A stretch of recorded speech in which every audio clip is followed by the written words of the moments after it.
Good morning. I'm Les Willis. I'm the prospective parliamentary candidate for North Swindon and for the Reform Party.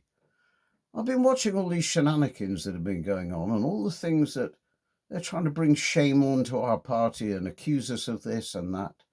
And funnily enough, it turns out to be actors. And just by the same token, there happens to be a news crew there to film it. I think the police should be involved with that, really. Whether they will be or not, I don't know. But I've been giving a lot of thought to all this because we hear now that all the other parties are terrified of us. Well, in our pledges, we have pledged to save as much money as we can from government wastage to pay the bills and to get us back on track. The first thing is we want to look at are these quangos. If you're unfamiliar with the term or what they are, it's government departments that are funded by the government, but the government have no control. So who's running them? The BBC are one of them, the Forestry Commission, so they're pretty good. But there's also NHS England that we're funding to the tune of 100 billion a year. It's a quango. It's not, part of the NHS. The government haven't got any control about it. Now, the NHS, let's talk about that. There's trusts all over the place. I think they've got 215 trusts. Now, you've got to think that each trust has a chief executive, a second-in-command chief executive, a chief accountant, a chief of this. And it's just ridiculous. It really is, the amount of money that's been spent on these managers. And we have said one of our pledges are to look at these trusts, and any dead wood in these trusts, any managers that aren't needed, we shall get rid of them and put the money into frontline services. So I think all these things here are rattling the government. Also, there's the House of Lords.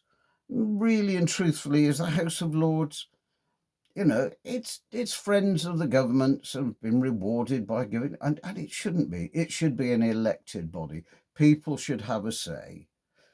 And also, when you look around, since the Tories and the Labour have been in, they've all been jumping on the bandwagon of privatising things. The water, the gas, the electric, everything's privatised. These companies are ripping the British public off. We are on our knees financially. People at home can't afford things. This has been created by Labour and by the Tories. And again, it's money. So none of these private companies will want us to get into power because we are going to look to stop it all.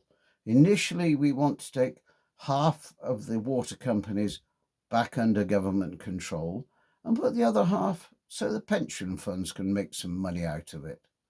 And we will be looking at everything else to see how else we can save money.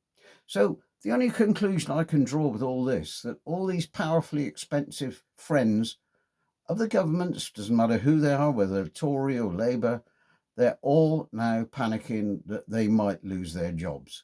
And so they should. If they're just a drain, why should we be paying for these people such vast amounts of money? The NHS before 1991, where the trusts were set up, they used to manage really well and they were never that expensive. But now it's come down to a thing of greed. So this is what I think you need in this country, for people to think and the Reform Party are what this country needs. We will get this country back on its feet. We will take the money out, put it back into services where it's needed. So I've had my little rant again for the day. So I'll thank you all and goodbye.